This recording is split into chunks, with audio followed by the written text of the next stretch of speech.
قرآن قیامت کے روز تمہارے لیے حجت ہوگا یا تمہارے خلاف حجت بنے گا، تمہارے حق میں کھڑا ہوگا یا تمہارے خلاف کھڑا ہوگا۔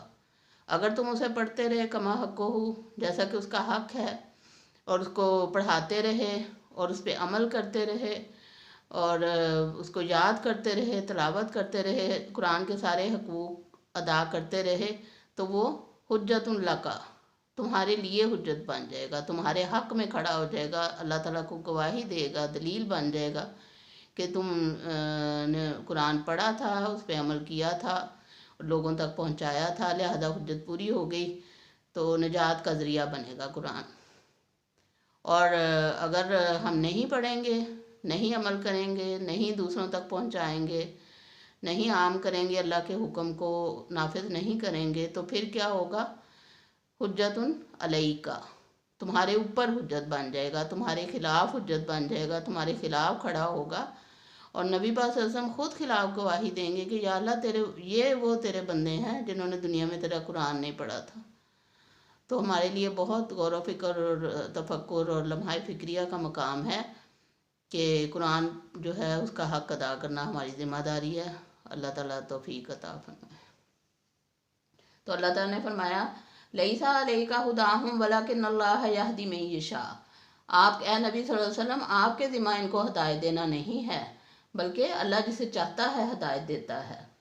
وما اور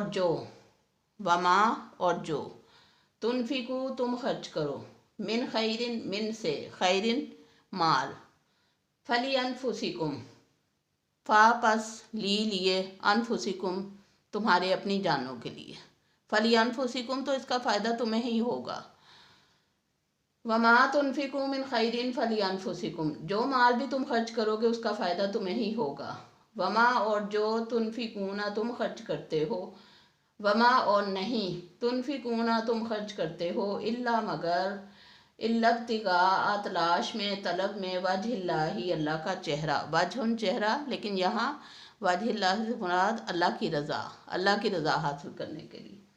وما اور نہیں تنفقون تم خرچ کرتے الا ابتغاء وجہ اللہ، اور تم خرچ نہیں کرتے مگر اللہ کی رضا حاصل کرنے کے لیے۔ تو یہاں پہ ماں اور اللہ کا لفظ جو ہے وہ قابل غور ہے۔ ماں کا مطلب ہے نہیں، اور اس کے ساتھ عربی کا یہ قاعدہ ہے کہ جہاں ماں نافیہ آتا ہے نا، جس کا مطلب نہیں ہوتا ہے، تو اس کے ساتھ اللہ ضرور آتا ہے، تو یہ پھر مثبت معنی دیتا ہے ماں۔ اگر ماں نافیہ آ گیا ہے اور نہیں تم خرچ کرتے مگر اللہ کی رضا چاہنے کے لیے، مطلب یہ کہ تم اللہ کی رضا چاہنے کے لیے خرچ کرتے ہو، مثبت معنی میں آ جائے گا۔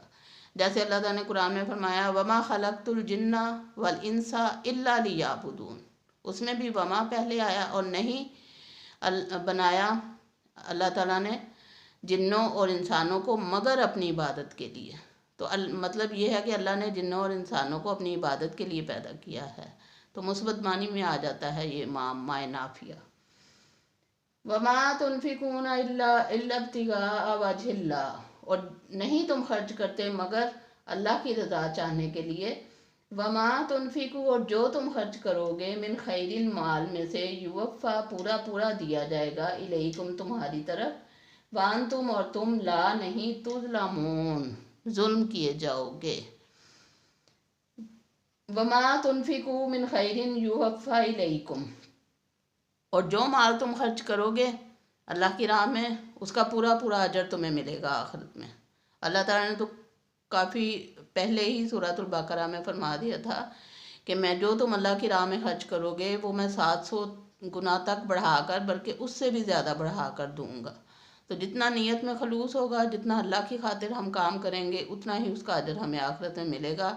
اور اللہ نے وعدہ فرما دیا، اور لا یخلف اللہ المیعاد، اللہ اپنے وعدوں کے خلاف نہیں کرتا۔ اللہ نے وعدہ فرما دیا کہ وما تنفقوا من خیر یوفا الیکم، جو تم خرچ کرو گے اللہ کی راہ میں تو اس کا تمہیں پورا پورا اجر دیا جائے گا، جتنا تمہارا بنتا ہے، اس میں کوئی کمی نہیں کی جائے گی۔ وانتم لا تظلمون، اور تم پر ظلم نہیں کیا جائے گا۔ مطلب یہ کہ آج اگر کہہ دیا ہے کہ تمہیں بدلہ ملے گا اور آخرت میں نہ ملے، یہ ہو ہی نہیں سکتا، کیونکہ اللہ تعالیٰ کا لکھا جو ہے وہ پتھر پہ لکیر ہے۔ اس سے بھی زیادہ مضبوط۔ تو اللہ تعالیٰ جو بھی وعدہ کرتا ہے وہ پورا فرماتا ہے، کیونکہ وہ وعدوں کے خلاف نہیں کرتا۔ تو اللہ تعالیٰ نے فرمایا کہ تم پر ذرہ برابر بھی ظلم نہیں کیا جائے گا۔ وہ جیسے سورہ زلزال میں اللہ تعالیٰ نے فرمایا کہ جو تم میں سے ذرہ برابر بھی نیکی لے کر آئے گا اس کو اس کا اجر دیا جائے گا، اور جو برائی لائے گا اس کو اس کا حساب لیا جائے گا۔ تو اس آیت میں انفاق فی سبیل اللہ کی مزید تاکید آ گئی۔ وَمَا عَلَيْنَا إِلَّا الْبَلَاغُ صدق اللہ العظیم۔ اللہ تعالیٰ ہمیں اور آپ کو توفیق دے کہ ہم اللہ تعالیٰ کی راہ میں زیادہ سے زیادہ خرچیں اور جہنم کی آگ کو ٹھنڈا کریں۔ اللہم اجرنا من النار، اللہم اجرنا من النار، اللہم اجرنا من النار۔ سبحانک اللہم و بحمدک، اشہد ان لا الہ الا انت، واستغفرک واتوب الیک۔ اللہ حافظ۔